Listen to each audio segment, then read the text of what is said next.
नाज़रीन, drama serial नकाब की नेक्स्ट आने वाली एपिसोड में आप देखेंगे कि बिलाल को समझ आ जाती है कि इस तरह तो उसके ताया जान ना खुद ही रिश्ता मांगने आएंगे ईमान के घर और ना ही ज़ारा को आने देंगे। इसीलिए वो सोची समझी स्कीम के तहत आहत को गिरफ्तार कर लेता है और शर्त ये रख देता है कि अगर आप लोगों को आहत चाहिए तो ठीक है, फिर आप लोगों को ईमान के घर इज्जत के साथ उसके बाप से रिश्ता लेने जाना होगा और सबको आखिरकार बिलाल के आगे घुटने टेकने ही पड़ेंगे। लेकिन तैमूर तो उनमें से है जो कभी भी ईमान को नहीं छोड़ने वाला। इसीलिए जब वो देखेगा कि सबने हार मान ली है और सभी चले गए हैं आहत को छुड़वाने की खातिर बिलाल के लिए रिश्ता मांगने के लिए ईमान के घर, तो वो खुद से अपनी ताकत आजमाने के लिए ईमान के घर चला जाएगा और कहेगा कि तुम इस शादी के लिए हाँ मत करना क्योंकि मैं तुमसे मोहब्बत करता हूँ। जिस पर ईमान कहती है क्या मतलब है आपका, अब आप मुझसे मोहब्बत के दावे करने के लिए आ गए हैं, पहले तो आपने मुझे जलील और रुस्वा करके रख दिया। जिस पर कहता है तैमूर कि मैं इस बात को तस्लीम करता हूँ। जिस पर कहती है ईमान अच्छा तो क्या ये बात आप सबके सामने तस्लीम करेंगे। जिस पर तैमूर खामोश हो जाता है।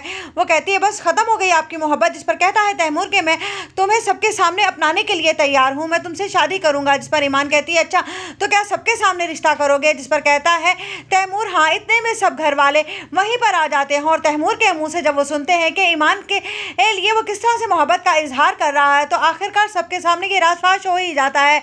जिस पर उसकी माँ कहती है कि तैमूर ये क्या कह रहे हो तुम, ये वही लड़की है जिसने तुम पर बदकिरदारी का इल्ज़ाम लगाया था। जिस पर कहता है तैमूर हाँ मैं जानता हूँ, लेकिन मैं ईमान से मोहब्बत करता हूँ और मैं इसी से शादी करूंगा। जिस पर ईमान भी शर्त रख देती है अपना सच साबित करने के लिए ताकि सबके सामने सच्चाई साबित हो सके। वो कहती है तो ठीक है, फिर उस दिन जो कुछ हुआ आपको सबको सच सच बताना होगा। मैं फिर बिलाल से रिश्ते के लिए इनकार करके आपसे रिश्ते के लिए हामी भर लूंगी। जिस पर लैला और उसकी माँ एक दूसरे का मुँह ही देखती रह जाती है कि आखिरकार ये सब कुछ चल क्या रहा है और आहत को भी समझ आ जाती है कि यहाँ पर क्या हो रहा है।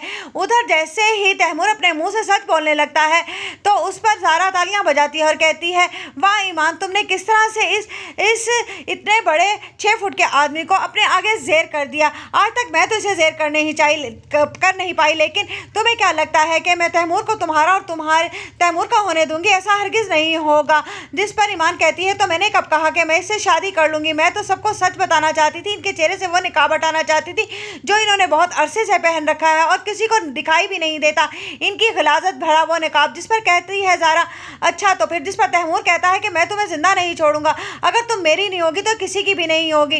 तुम्हें क्या लगता है कि बिलाल को मैं छोड़ दूंगा और तुम दोनों को एक होने दूंगा? जिस पर कहती है ईमान कौन एक होगा और कौन नहीं ये तो अब तुम्हें पुलिस की हिरासत में ही पता चलेगा। उधर आप देखेंगे कि तैमूर की माँ बहुत ज़्यादा परेशान हो जाती है कि आखिर तैमूर ने ये सब